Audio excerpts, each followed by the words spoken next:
Ya teman, kembali lagi sama saya, dan di sini saya akan review suatu CPU cooler. CPU cooler yang dimana harga di bawah 100.000 untuk bandingin Ryzen 5 5600G apakah bisa atau tidak. Dan dimana kebanyakan orang merakit PC di harga murah menggunakan CPU cooler yang murah juga. Seperti contoh yang ada di sini. Ini adalah NYK Windranger F9 menggunakan tipe tower, 2 heat pad dan juga fan-nya 9 cm RGB. Apakah ini performanya bagus atau tidak? Sejujurnya, aku agak meragukan sih, tapi untuk lebih lengkapnya, nanti di akhir video ada sedikit tes reviewnya di Ryzen 5 5600G, apakah jauh atau tidak perbedaannya dengan stok cooler bawaan AMD, dan juga CPU cooler yang lainnya di harga yang lebih tinggi. Intinya seperti itu. Dan seperti biasa, sebelum saya jelaskan apa saja spek yang ada di sini dan juga mereviewnya, jangan lupa klik subscribe di pojokan bawah tuh ya. Tinggal diklik seperti itu. Lanjut, yang pertama di sini dari segi boxnya terbilang ini bagus, ya baguslah, berwarna abu-abu, putih, dan juga ada produknya serta ada kertas garansi di bagian belakang ini sih. Jarang-jarang ada yang dimana tersebut CPU cooler menggunakan seperti ini. Ya terbilang ini bagus lah untuk mereknya NYK dari segi packagingnya, tapi performanya kurang tahu sih untuk itu. Dan sebelum saya bacakan spek yang ada di bagian belakang sini, kita unboxing dulu di bagian dalamnya isiannya apa aja. Kita buka di bagian dalam, dia tuh langsung ada bracketnya semua sih. Ini bracketnya untuk Intel, dan juga di bagian dalam sini untuk masih Intel juga. Dan kita akan ambil CPU coolernya ya seperti simpel inilah. Dia tuh untuk AMD ada pengaitnya ya di bagian atas maupun di bagian bawah. Tapi kalau aku pribadi untuk zaman sekarang ada pengaitnya, aku kurang suka ya. Apalagi di platform AMD, takutnya tersebut dia akan menempel pada saat melepasan CPU coolernya. Tapi tergantung orangnya, harus dipanasi dulu sebelum melepas CPU coolernya. Dan artian di Cinebench R15 dulu lah CPU-nya supaya panas, habis itu dilepas supaya lebih aman. Jangan didiamkan dulu selama berjam-jam ya, dipanaskan dulu baru dilepas. Dan lanjut di bagian dalam cuma itu aja sih. Dan thermal paste-nya ya seperti ini sih. Aku ragu sih dia itu bisa mendingan Ryzen 5 5600G atau tidak. Tapi intinya kita tes saja nanti, tes real ya, bagaimana performa sesungguhnya di CPU cooler ini. Karena kebanyakan Ryzen 5 5600G yang try, ada beberapa toko yang dimana tersebut dah bonus CPU cooler, seperti contoh yang ada di sini NYK, Johnsport CR1200 maupun yang lainnya. Jadi aku juga penasaran sih apakah ini bagus atau tidak performanya. Dan kita bacakan dari segi spek yang ada di bagian belakang sini, yang dimana tersebut ketinggiannya di 135 mm. Jadi semua casing bisa masuk lah, jadi nyaman menggunakan ini, casing kecil maupun besar. Dan juga beratnya di 265 gram. Terbilang ini cukup ringan. Dan juga heat pad-nya dia menggunakan 2 heat pad di bagian bawah sini ya, 2 heat pad serta fan-nya di 9 cm, dan juga di fan speed kipasnya di 2300 rpm, dan dia menggunakan 4 pin PWM sih. Untuk kecepatan paling rendahnya aku juga kurang tahu ya, karena di bagian sini cuma ada kecepatan paling tinggi di 2300 rpm. Terbilang ini kencang kalau 2300, di atas 2000-an lah.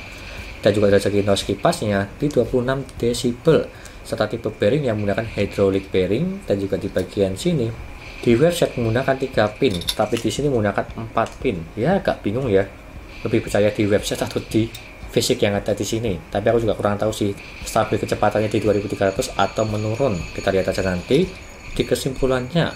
Serta untuk yang ada di sini RGB-nya jadi cuma statik biasa ya, nggak bisa diatur warnanya, cuma RGB pada umumnya. Serta untuk kompatibel Intel di LGA 775, 115X maupun 1700 dia itu bisa. Kalau yang AMD yang lucunya, dia tuh gak ada tulisan AM4 seperti yang ada di sini. Cuma ada FM1, FM2, AM2, AM2+, AM3, AM3+, AM4-nya nggak ada.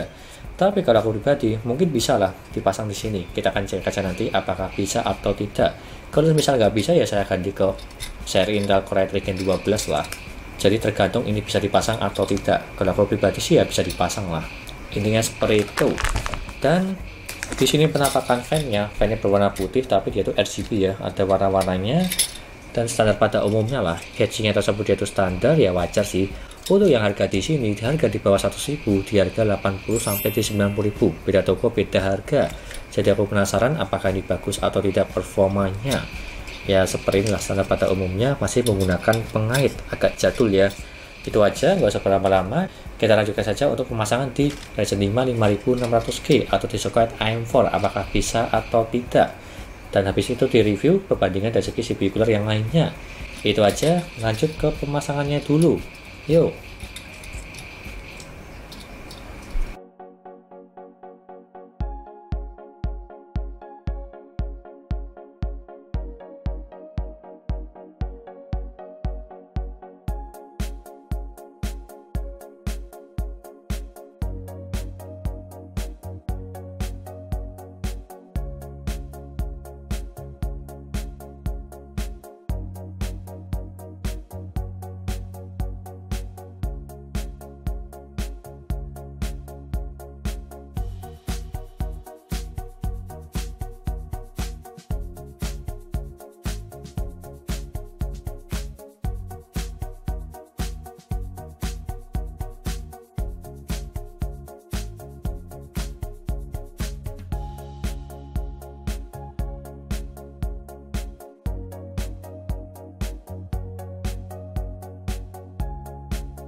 Dan lanjut yang pertama, dari segi pengujiannya menggunakan NYK WindRanger F9 dengan suhu ruangan 30 derajat tanpa AC sama sekali untuk mendinginkan Ryzen 5 5600G, yang dimana minimalnya mendapatkan di 42 derajat dan juga maksimalnya di 81 derajat. Untuk minimalnya cuma diem aja di desktop tidak ngapa-ngapain, yang untuk paling bawah di 42 derajat ini pun masih dingin, dan juga maksimalnya saya tes di Cinebench, dan yang untuk paling tinggi di 81 derajat ini pun juga dingin. Meskipun agak panas sedikit, ini nggak masalah, cuma di 80-an kecil. Terbilang ini bagus. Dan lalu kita bandingkan dengan CPU cooler yang ada di sini semua dari segi tabelnya, dari segi thermal S, PC cooler, Secotech maupun stock cooler bawaan AMD. Dan lalu yang pertama kita bandingkan dengan stock cooler bawaan AMD. Untuk minimalnya berbeda tipis, cuma 1 derajat aja. Lebih bagusan stock cooler bawaan AMD. Tapi maksimalnya terpaut cukup jauh di 7 derajat. Lebih bagus menggunakan NYK F9 dari 81 ke 88. Bisa dibilang ini lebih bagus daripada stock cooler bawaan AMD untuk versinya NYK.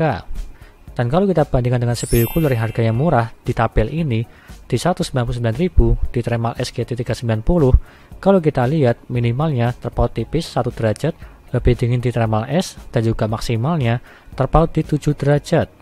Lebih dingin di thermal S. Jadi bisa dibilang dia itu belum bisa menyaingi CPU cooler di harga di up to 200 maupun selebihnya. Dan juga jaraknya dari segi minimal tipis, tapi maksimalnya terpaut cukup jauh juga di 7 derajat. Dan lalu kita bandingkan dengan CPU cooler yang lainnya dari segi PC cooler R400, K4 maupun Secotech T6, yang dimana pastinya dia itu udah kalah jauh dari segi minimal maupun maksimalnya. Jadi ya wajar sih untuk yang ini belum bisa menyaingi di harga 200 ribuan. Tapi nggak masalah sih, yang penting masih bisa menghandle dan juga bisa mengalahkan stock cooler bawaan AMD. Kurang lebihnya seperti itu. Dan lanjut ke kesimpulannya, apakah ini bagus atau tidak di harganya? Kalau aku pribadi terbilang ini bagus, yang dimana estetikanya dia tuh ada RGB-nya dan juga performanya bisa mengalahkan stock cooler bawaan AMD. Ini yang paling penting. Dan juga di sini sayangnya tidak bisa bersaing dengan CPU cooler yang lainnya di harga 200 ribuan. Tapi nggak masalah untuk yang itu.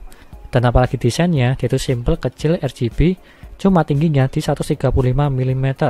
Jadi aman lah, semua casing bisa masuk menggunakan ini. Dan fan speednya dia itu kencang, sampai di 2300 rpm, dan juga tidak berisik. Jadinya ini bagus. Kurang lebihnya seperti itu. Dan kalau berminat silahkan beli aja. Linknya ada di deskripsi untuk yang ini, CPU cooler NYK WindRanger F9. Sekian dari saya, jangan lupa like dan subscribe. Dan nantikan video lainnya mengenai review part PC seperti contoh yang ada di sini, CPU cooler, SSD, casing, dan juga yang lainnya. Terima kasih sudah nonton.